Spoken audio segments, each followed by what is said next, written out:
여러분들이 서로에게 축복하는 시간, 주일날 얼굴 한번 편하게 마주보죠. 우리들 주중에 더 많이 보면 좋은데 다들 본다고 바빠서 주일날 꼭꼭 한 사람씩 눈 맞추면서 미웠던 거 있으면 또 잘못한 거 있으면 인사하면서 풀고 마음의 축복을 이루시기 바랍니다. 할렐루야 샬롬 하고 우리 뒤에서부터 축복합니다.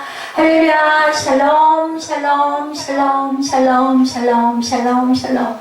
하나님 사랑합니다. 여러분 주 안에서 사랑합니다. 예전엔 팔 올리면서 기지개 펴고 시원하지, 그치?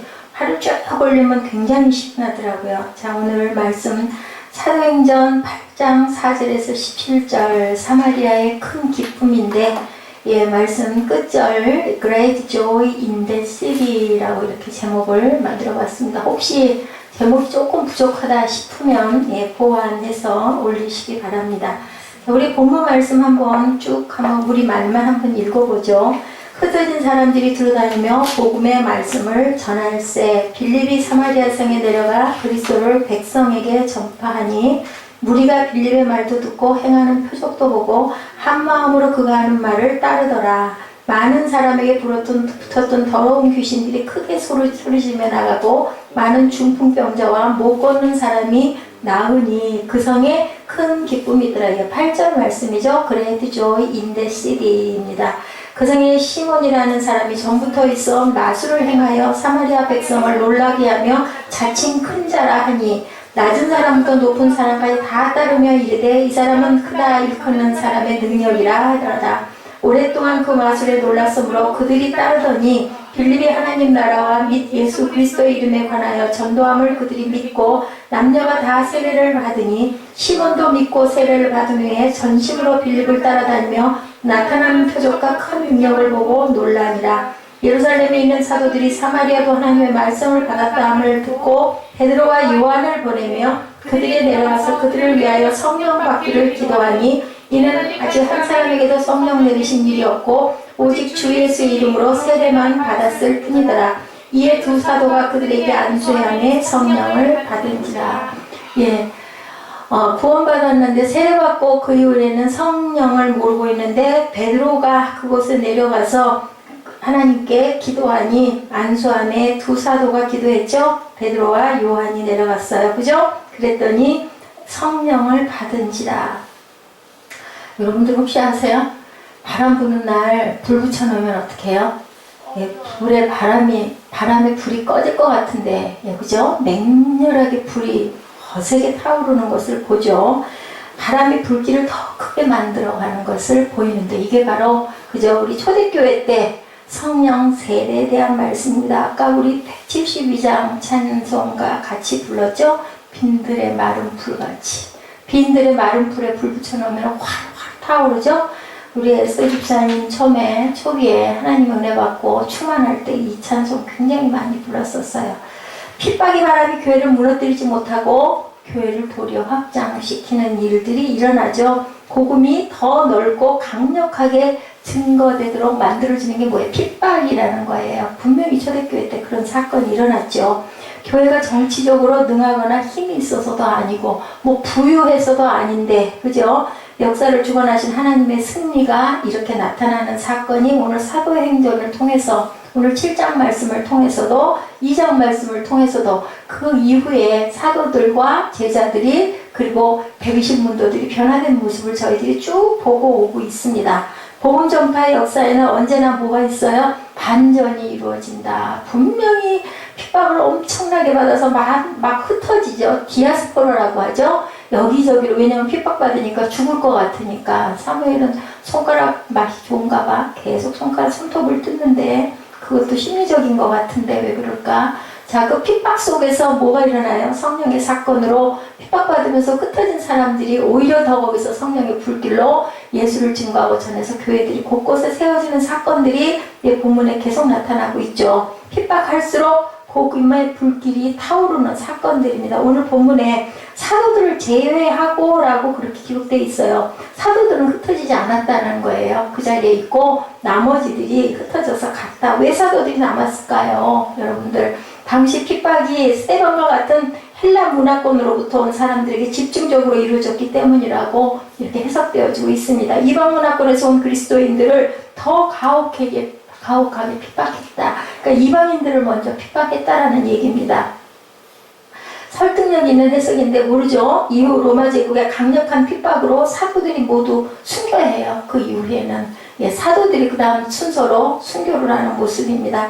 이 시점에 시작된 핍박의 대상은 유대 그리스도인들이 아니었다라고 오늘 8장에 나오는 사건은 유대 그리스도인들이 아니라 누구요? 이방인들이 핍박을 받았다라는 거죠. 그 이후에는 이제는 유대 그리스도인들이 핍박을 받고, 둘째로 사도들이 정면 돌파하겠다는 각오로 예루살렘에 나왔다라고도 해석이 돼요. 왜냐하면 그 자리에 있으면 우리 피난 갈 데 없고 나 그냥 여기서 죽으면 죽을래, 자폭할래 하는 사람들 피난 안 갔어요.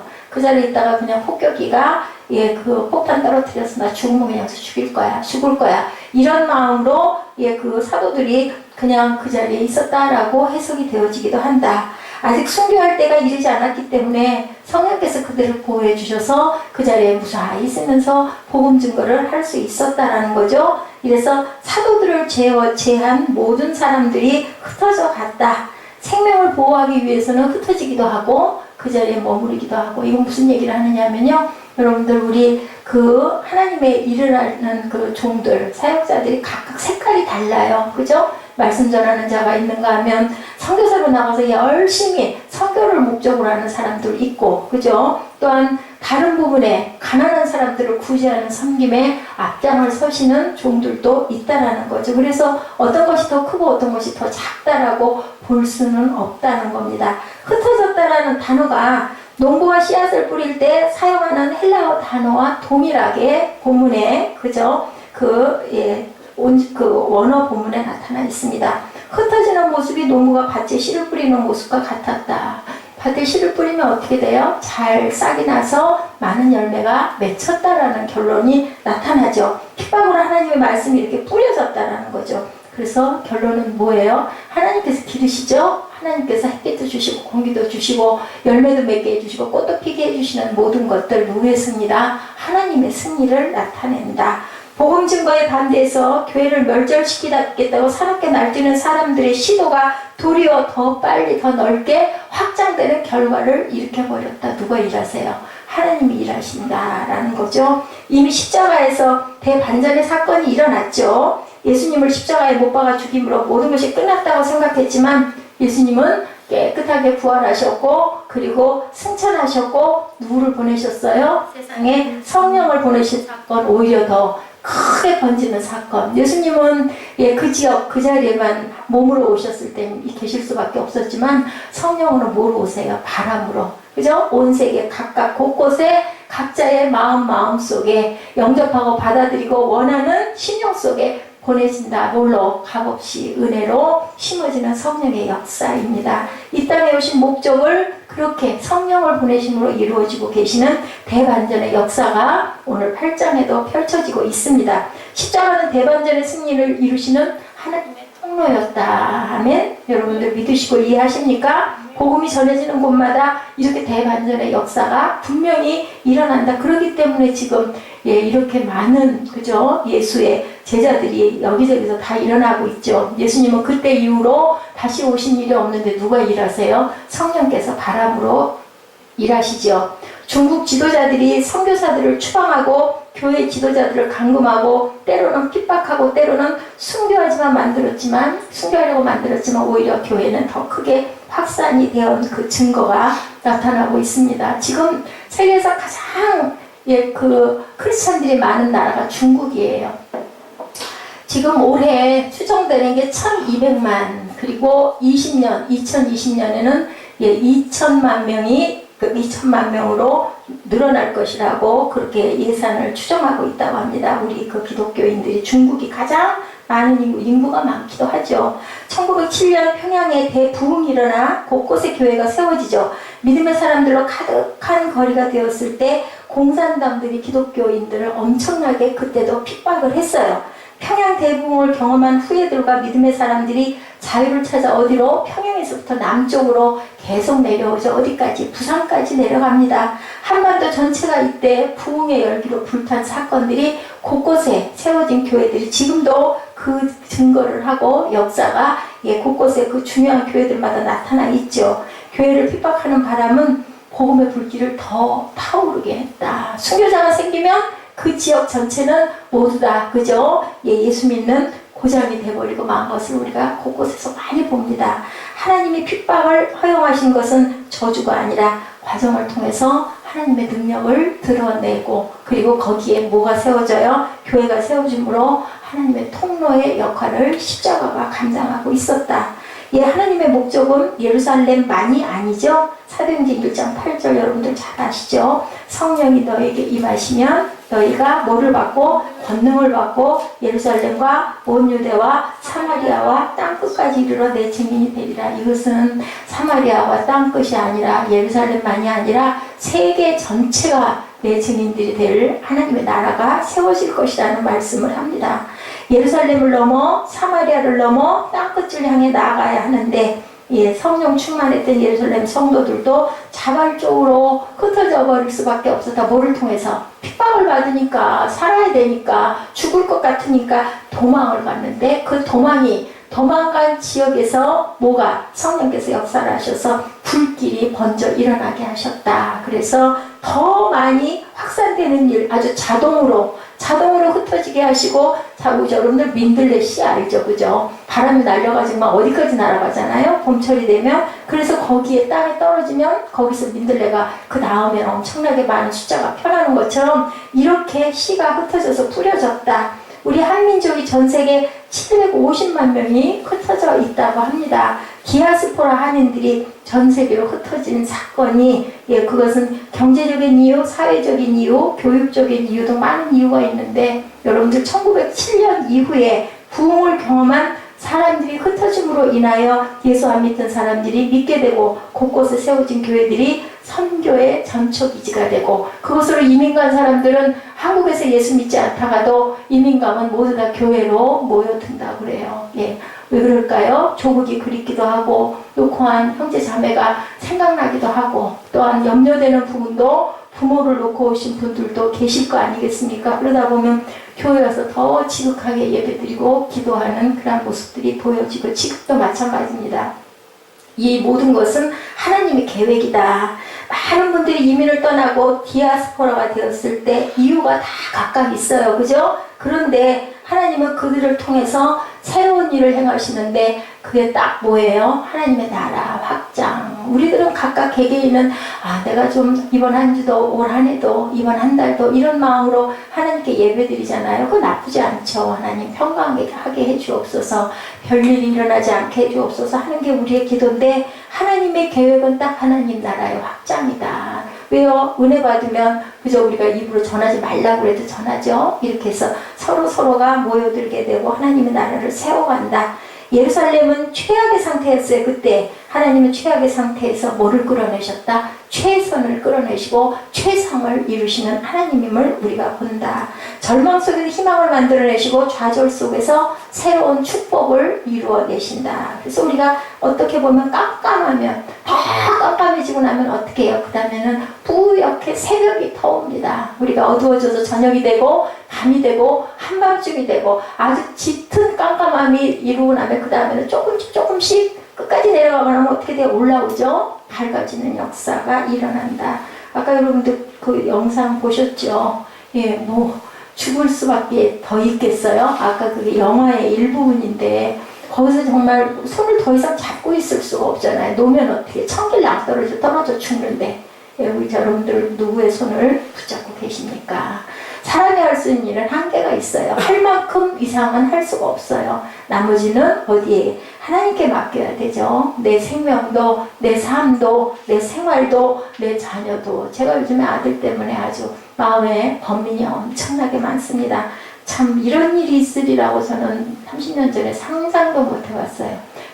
별일이 다 일어나고 매일매일 아들로 인해서 깨지고 무너지고 합니다. 엄청나게 포기하고 싶거든요. 아이고 하나님 저는 이제는 못하겠으니 하나님이 하시옵소서. 힘도 없고 능력도 없고 어떻게 뭐 통제할 방법이 없는 저 아들을, 저 녀석을 저걸 어떻게 할까요? 근데 이름이 사무엘이에요. 예, 하나님이 주신 이름이거든요, 분명히. 그렇다면 하나님께서 분명히 사무엘이 사무엘 되게 하실 줄 믿습니다. 어거스틴 같은 아들도 있었는데요. 뭐 엄마를 발길로 걷어차서 눈바닥으로 땅바닥으로 나가 떨어지게 했던 그 주종뱅이 어거스틴이 성 어거스틴이 될 줄 누가 알았겠습니까? 하나님께서 하시고 그냥 우리는 하나님이 이루시는 대로 기도하고 바라볼 뿐이죠. 아까 치즈, 우리 그 새긴 예배 치즈 봤죠? 바라보는 거죠. 바라봄의 법칙을 우리 잘 여러분들 중보해 주시기 바랍니다.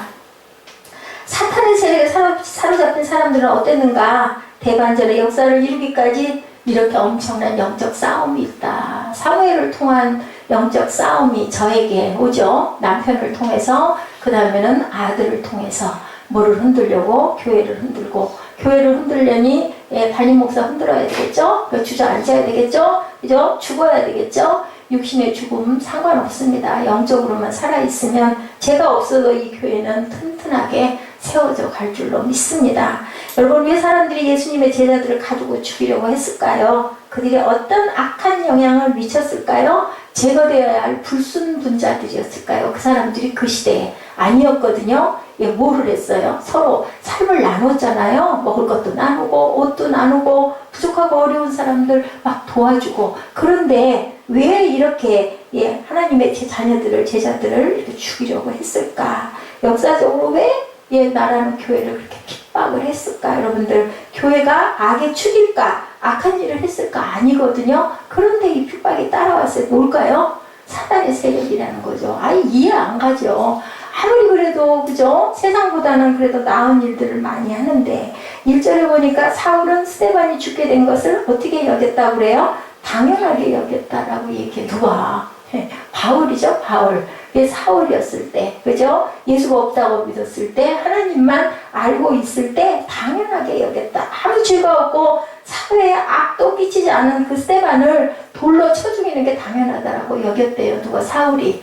사울이 어떤 사람이었어요? 대단한 지정을 가지고 있었던, 학문이 아주 학식이 높고 집안도 좋고 돈도 많고 권력도 있었던 사울이라는 사람이 그랬다라는 겁니다. 무서운 일이죠. 세력 있고 권력 있고 돈 있고, 그리고 지혜가 충만하고 건강하고 젊고 잘생기고, 뭐 정말 저희 같은 사람들은 옆에 전도 못되게 생겨있는 그런 사울이 이랬었다라는 거죠. 3절에 보니까 그러나 사울은 교회를 파괴하면서 집집마다 돌아다니며 남자와 여자를 가리지 않고 끌어내 그들을 감옥에 보냈대요. 집집마다. 얼마나 건강하고 얼마나 씩씩했을까요?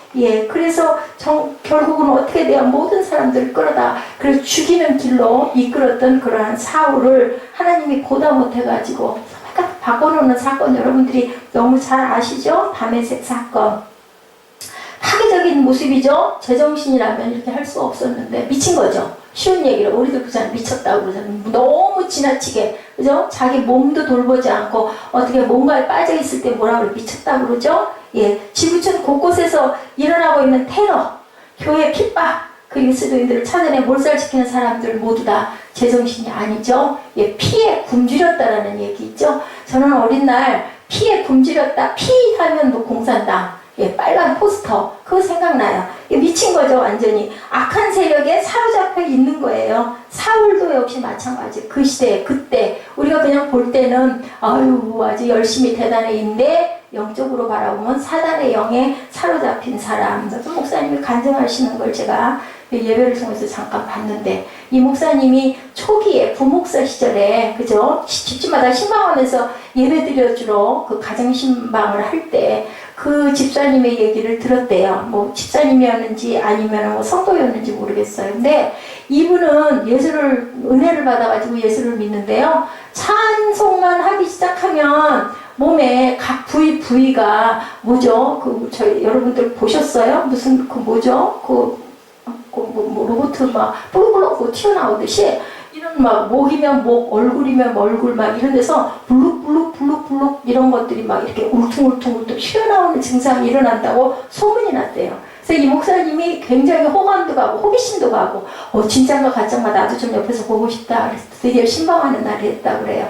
그래서 찬송을 다 부르면서 이 목사님이 그 집사님을 주시해서 이렇게 봤대요. 그랬더니 1절이 끝나고 2절이 들어가는데 정말로 막 이런 살에서 뭐가 이렇게 막 불쑥 막 이렇게 튀어 일어나더라는 거죠.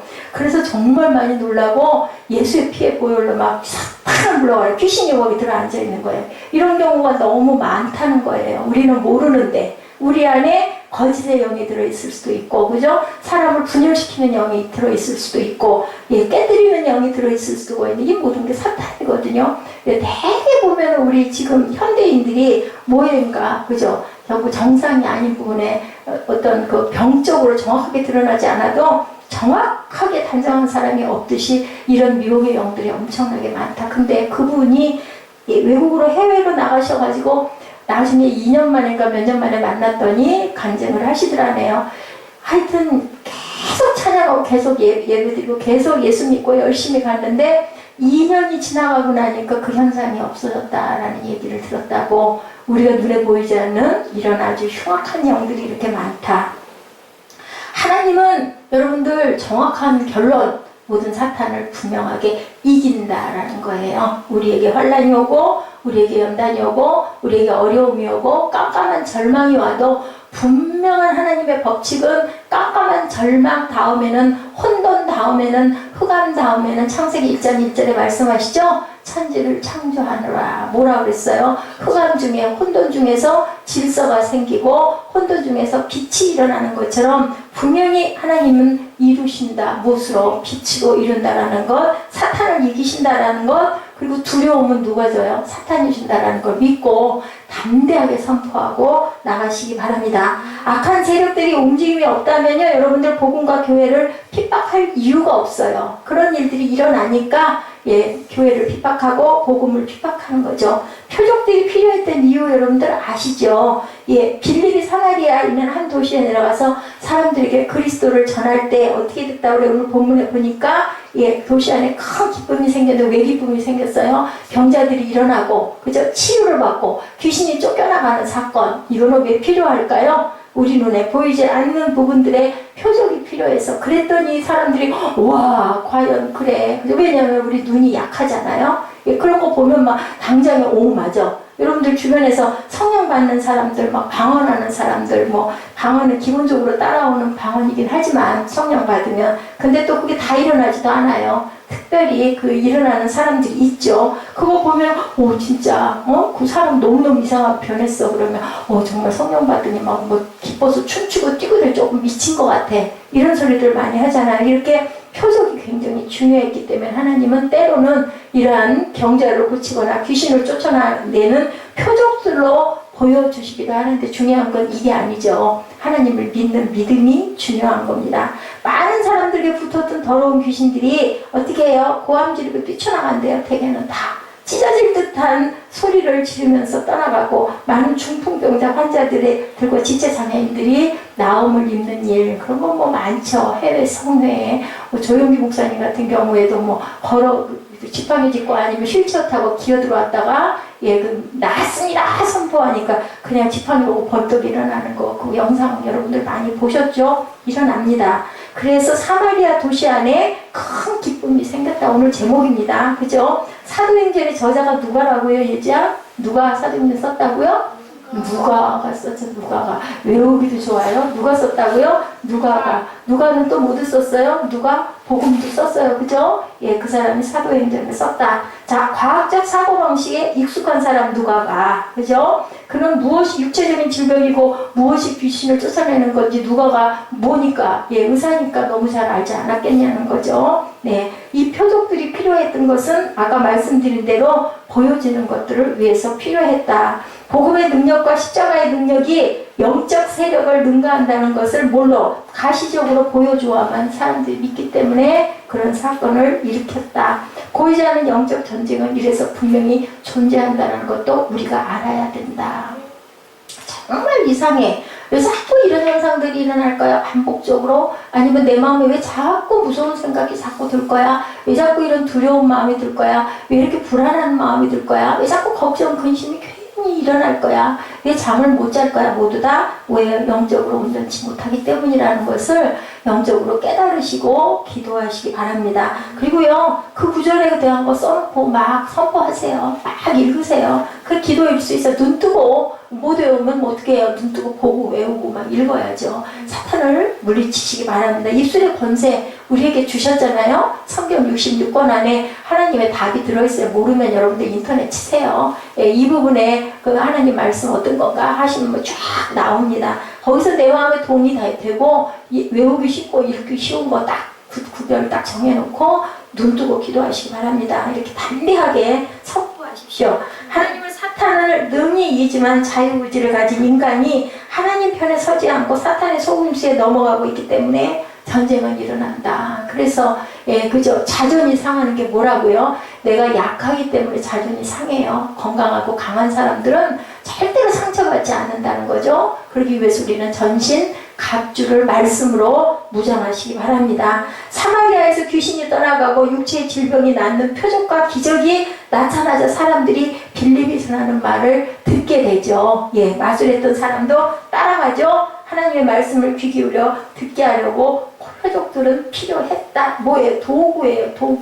도구를 하나님께서는 이런 표적으로도 또 누구로도 그저 그 상대방 그죠? 그 전쟁을 치르고 있을 때 바로를 통해서도 하나님께서는 역사를 하시죠. 자, 하나님의 말씀을 귀 기울여 듣게 하려는 표적이 이렇게 필요했고 때로는 하나님께서는 적을 통해서도 도구로 사용하신다. 영적 싸움을 어렵게 하는 것은 이 세상을 미혹하게 하는 가짜들이 많기 때문이라는 것도 여러분들 아시고 세상의 변화가 아까 영상에서도 나왔던가요? 세상이 지금 변화돼가고 있는 게 딱 마지막 때처럼 변화돼가고 있어요. 성경이 그대로 말씀하고 계시죠. 우리 그 세빈 예배에서 계시록 말씀 봤듯이 따뜻하지도 차지도 않은 사람 어떻게 해버린다고 토해버린다고 하나님 말씀하시죠. 사탄이 흉악한 모습을 있는 그대로 나타내면서 활동하지 않는다.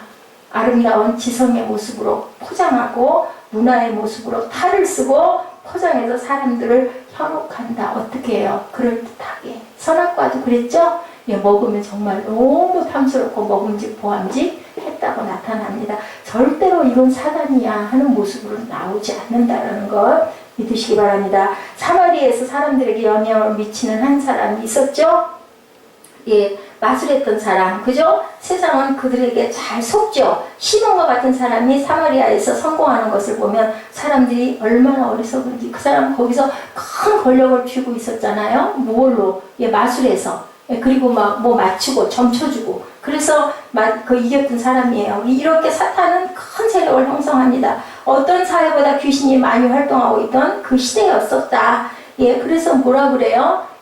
그 악이 득세하는 곳에 뭐가 많다고 그래요? 은혜가 많다고 하죠? 악한 곳에. 왜냐하면 그런 곳이니까 문제가 있어야 문제 해결이 되고 거기서 은혜가 일어난다라는 거죠. 옥스퍼드 대학교를 역임하셨던 그 지성인 리차드 도킨스의 말씀 만들어진 신이라는 책에 그 사람은 진화론의 창시자 다윈을 하나님처럼 숭배하던 사람이었다고 합니다. 진화 생물학자죠. 다윈이. 리차드 도킨스는 자신을 가리켜 전투적 무신론자다. 나는 그냥 무신론자가 아니라 전투적인 무신론자다. 싸우겠다라는 거죠. 분명히 나는 하나님은 없다라는 거죠. 무신론을 변증하고 증거해서 유신론자들을 모두 무신론자로 만들겠다라고 그렇게 아주 당당하게 선포했던 사람이라고 합니다. 말이 정말로 교묘하다고 합니다. 언어의 마술사래요. 그 사람이 그 강의하는 내용이나 그 말하는 것을 듣고 있다 보면 진짜로 거기에 빠져들어가게 된다고 그래요. 다윈은 여러분들 진화론을 왜 성경보다 위대한지를 복잡한 단어들을 설명해서 사람을 현혹을 시키죠. 시몬이 물리적인 마술로 사마리아를 사로잡았다면 또한 그 사람은 마술로, 언어의 마술로 사람들을 사로잡는 사람들이라고 합니다. 리차드 도킨슨, 다윈도 마찬가지고요. 사람들은 자기가 못 알아듣는 말을 하면 굉장히 유식한 줄 알고 기가 죽기 시작을 하죠. 근데 여러분들 성경 말씀 무슨 말씀인지 못 알아들으세요? 아니에요. 선명해요. 그래서 그 목사님들 그런 얘기 해요. 나는 복잡한 거 싫어. 하나님은 어떤 하나님이시라고요? 단순하신 하나님이에요. 뭐 하는 사람에게 하나님 말씀 잘 들으면 복 주고 말 안 들으면 벌 주고 그렇기 때문에 어려운 말로 꽈서 설득을 하려고 하는 어떤 성경 학자다 이렇게 해서 누군가 여러분들 현혹시키려고 하면은 내가 못 알아듣겠다 이 말은 그러면 그건 사단이다 라고 그렇게 여기라는 말씀들을 많이 하십니다. 못 알아듣는 말이 아니에요. 영적 전쟁에서 승리할 수 있는 것은 하나님 나라와 예수 그리스도의 복음 십자가밖에 없다라는 거, 어려운 얘기 절대 아니라는 걸 여러분들 믿으시고 복음 전파가 영적 전쟁의 승리의 비결이라는 것도 믿으시기 바랍니다. 단순하고 순전한 복음, 헬라 사람들에게는 어리석어 보인다고 말했던 복음이 영적 전쟁의 승리의 비결이었다라는 것. 자, 사마리아 그것이 어떻게 됐어요? 제2의 예루살렘이 됐어요. 여러분들 사마리아 지역이 어떤지 알죠? 아수르와의 전쟁에서 혼혈이 많이 생겨서 사마리아는 그쪽으로는 지나도 안 가고 사마리아 사람들하고는 유대인들이 말도 안 섞고 뭐라고 그랬어요? 개라고 그랬어요. 사마리아 여인이 내 아들 좀 고쳐주옵소서. 그러니까 예수님 뭐라고 그러셨어요? 나는 개에게 음식을 던져줄 수 없다고 그랬어요. 그 여인이 뭐라고 대답해요? 맞소이다 하죠. 그런데 개도 상전의 상에서 떨어지는 부스러기는 얻어먹습니다. 그래서 참 이만한 믿음이 없다라고 칭찬을 하시고 내가 자유함을 얻었다라고 말씀을 합니다. 6절에 보니까 빌립의 말을 듣고 그가 일으키는 표적들을 본 사람들은 모두 그의 말을 주의 깊게 들었다.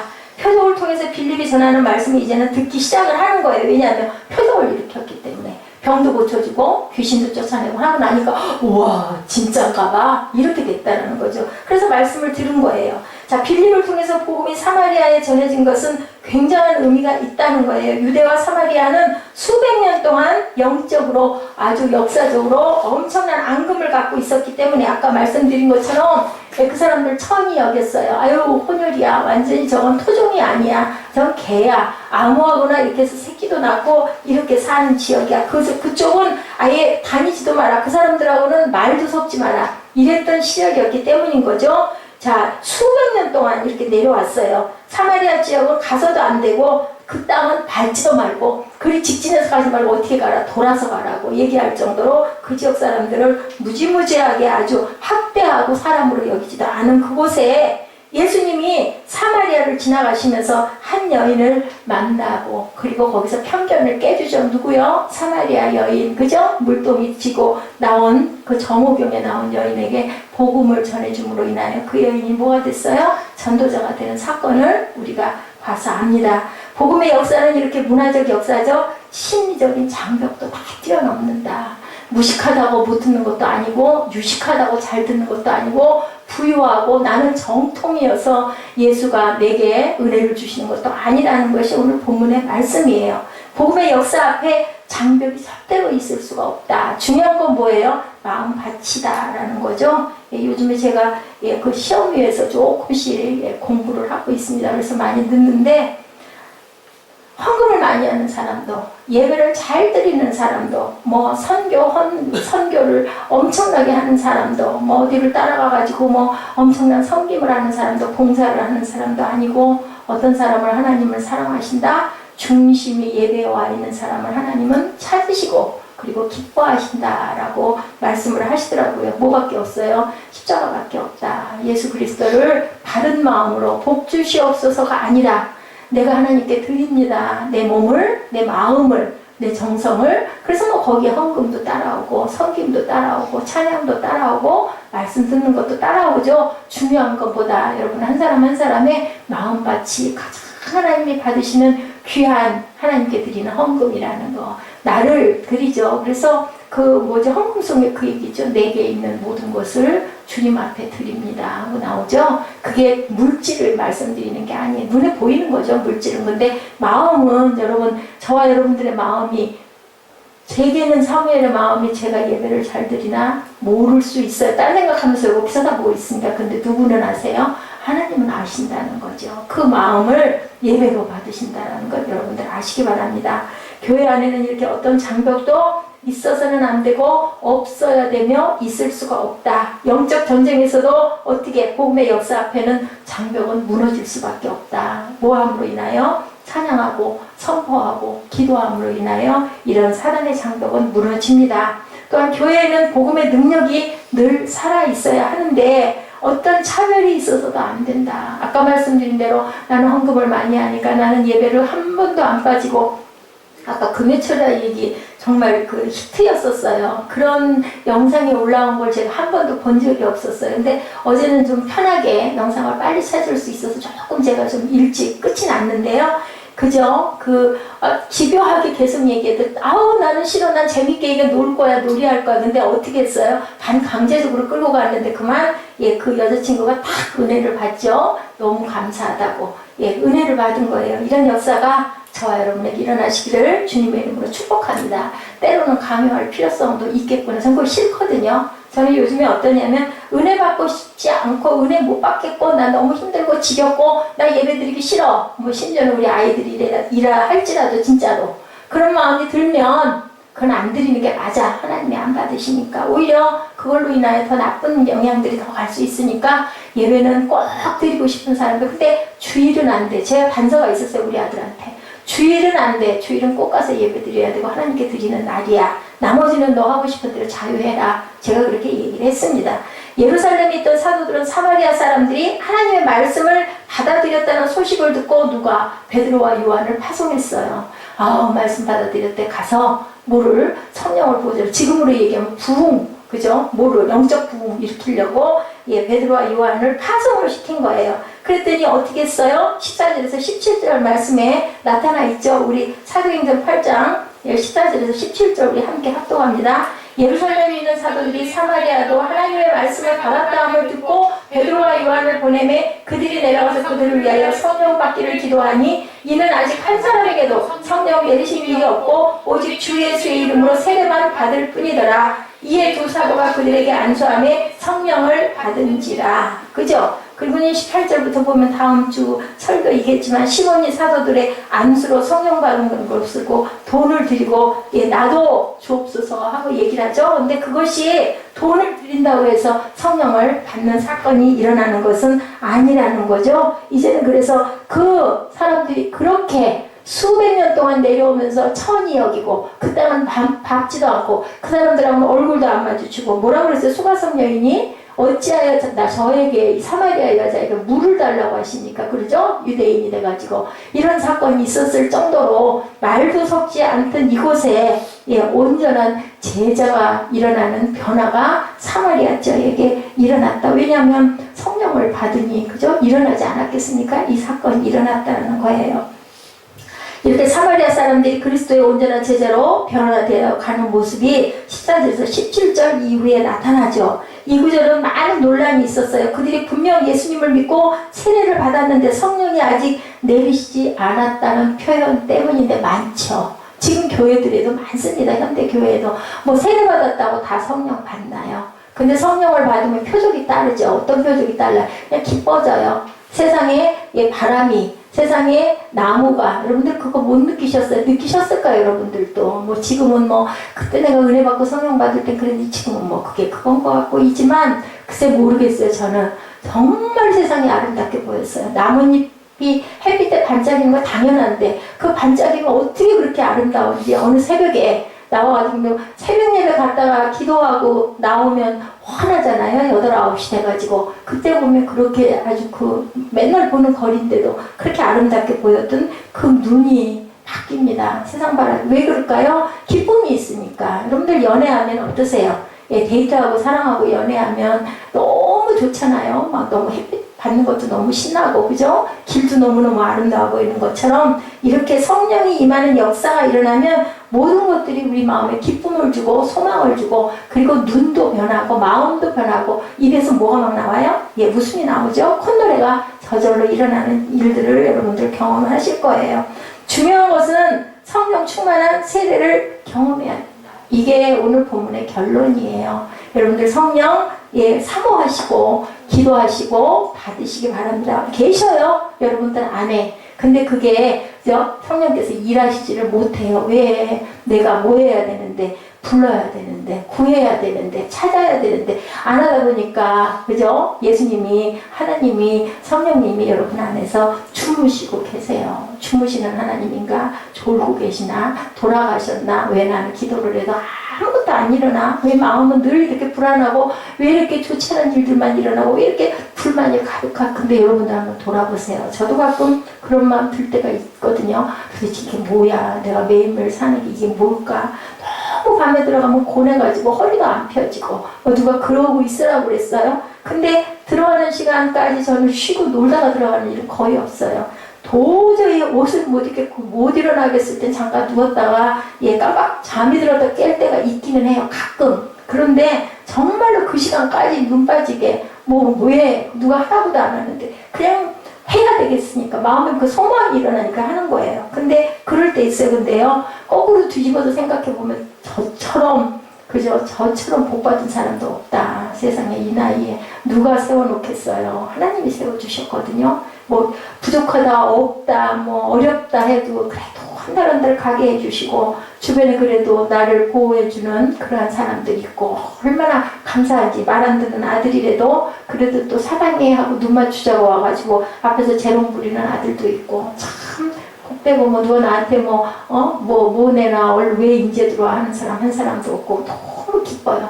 감사를 여러분들 찾으시기 바랍니다. 정말 감사할 것들이 많아요. 왜냐면요 우리보다 못하고 우리만큼 못 살고 우리만큼 못 먹고 우리만큼 많이 못 누리고 하다못해 우리가 만약에 북한에 있었으면 어떻게 할 뻔했어요. 예수를 제대로 입술로 고백이나 우리 좋아하는 찬양을 마음껏 틀 수나 있겠냐고요. 어제 제가 그래서 온 세계유회를 하루 종일 어제 마음이 제가 굉장히 안 좋았거든요. 온 세계유회 주의 성령이 어느 곳에나 다 계신다고 밤중까지. 그러면 마음이 어두웠던 마음이 따로 기도하지 않아도 그냥 어느 사이인가 그게 안 들리다가도 짜증이 나서 안 들리다가도 그게 계속 틀어져 있다 보면 어느 순간인가 마음에 와서 닿아요. 그럼 저는 음악을 좋아하고 리듬을 사랑하는 사람이다 보니까 그걸 주셨잖아요. 달란트로. 그러다 보니까 그냥 그 마음에 내가 녹아져가지고 마음이 풀리더라고요. 여러분들 그런 방법도 있어요. 되도록이면 집에 찬양을 내가 좋아하는 찬양 꼭 찬송가가 아니어도 틀어놓으시고 묵상하시고 마음의 평강을 이루시기 바랍니다. 내가 정말 시간 내서 기도하고 집중해서 그거 만약에 못할 수 있거든요. 사람 따라 다르죠. 저는 꼭 무조건 기도하십시오 라고만 얘기할 수는 없어요. 안 될 때는 그 생활 안에 젖어 있다 보면 그리고 분명히 영적 세계가 있기 때문에 사단의 영이 묶여 나갑니다. 뭘 통해서? 찬양을 통해서. 찬양에서 계속 선포하잖아요. 찬양 내용 전체가 거의 3분의 2 이상이 하나님의 말씀이거든요. 말씀에 리듬을 붙였고 조금씩 변형을 했지만 가사 내용이 전부 다 성경 안에 있는 말씀들이에요. 그래서 그렇게 틀어놓으시면 딱딱한 그냥 성경 구절 틀어놓고 듣는 것보다는 여러분들의 은혜가 있을 줄 믿습니다. 이래서 사마리아도 이제 제2의 예루살렘이 되었다. 복음이 전해지는 곳마다 성령의 능력이 나타나는 공동체들이 여기저기서 세워졌다. 사마리아에 이렇게 큰 기쁨이 있다. 예수님을 믿는 삶은 편협하고 재미없는 삶이 아니라 기쁨의 삶이 돼야 되고 기쁨의 삶일 때 하나님의 나라가 점점 이루어져 간다는 것을 여러분들이 깨달으시기 바랍니다. 예배 드려도 말씀 읽어도 찬양해도 아무런 느낌도 없어. 아이고 지루하고 너무 힘들어. 그럼 여러분들 마음 안에 영 안에 좋지 않은 그 더러운 것들이 자꾸 끼어들어가고 있다는 것을 진단하시기 바랍니다. 그럼 바꾸셔야 되겠죠? 반대로. 아까 보셨죠? 치즈 찾으러 가면서 죽어도 그거 고집부리고 고 박혀갖고 변화되지 않으려고 하면 결국은 고생하고 힘들고 나중에 엉덩이를 더 몇 배로 10배로 맞아요. 여러분들 깨달으시기 바랍니다. 환경의 변화와 전혀 상관없다. 내면에서부터 흘러나오는 기쁨이다. 누가 그랬어요? 바울과 실라가 감옥에서도 춤추고 찬양하고 기도했더니 착고가 풀리는 역사가 일어났죠. 진정한 기쁨은요 부산물로 주어지는 것이라고 하나님께서 말씀합니다. 행복이나 기쁨 자체를 추구하면 주어지지 않는데 기쁨과 행복은 뭘로 부차적으로 따라온다. 주 안에서 기뻐하라. 내가 말하노니 다시 말하노니 기뻐하라. 누가 그랬어요? 바울이 계속 얘기하죠. 왜 그렇게 기뻐하라고 할까요? 너희들이 기뻐하면 내 마음 안에 하나님께서 너에게 평강을 선물해 주실 거야. 그러니까 이거는 명령이야. 부탁이 아니라 내가 명령해. 다시 말하노니 기뻐하라고 말씀을 합니다. 죽음을 이기신 부활의 생명이 그 안에 있기 때문에 기쁨과 행복은 저절로 따라와. 그러니까 자꾸 기뻐해. 요새날 예지가 그랬죠? 억지로 하루에 얼마만 웃으면 그게 오히려 우리 마음 안에 엔돌핀을 일으킨다. 믿지 않는 사람들도 이 얘기를 하거든요. 기뻐하시기 바랍니다. 이 시대에 많은 사마리아인들이 있죠. 죽음 앞에서도 기뻐할 수 있는 저와 여러분들. 사마리아도 이제 제2의 예루살렘이 되었다라는 것. 그렇기 때문에 우리 마음 안에 사마리아, 그죠? 저주받고, 하나님이 외면하셨을 것 같은 사마리아에도 성령의 바람이 불어오면 우리가 이렇게 기쁜 평강에 하나님의 나라가 이루어진다라는 것. 그래서 사마리아에도 복음이 나타나고 능력이 나타나고 우리가 쓰임받는 하나님의 귀한 자녀들, 하나님의 귀한 교회가 되시기를 주님의 이름으로 축복합니다. 성령의 능력으로 다시 일어나시는 역사가 있으시기 바랍니다. 우리 찬양하고 결단하는 시간 갖도록 하죠. 빈들의 마른 불같이 다시 찬양할까요?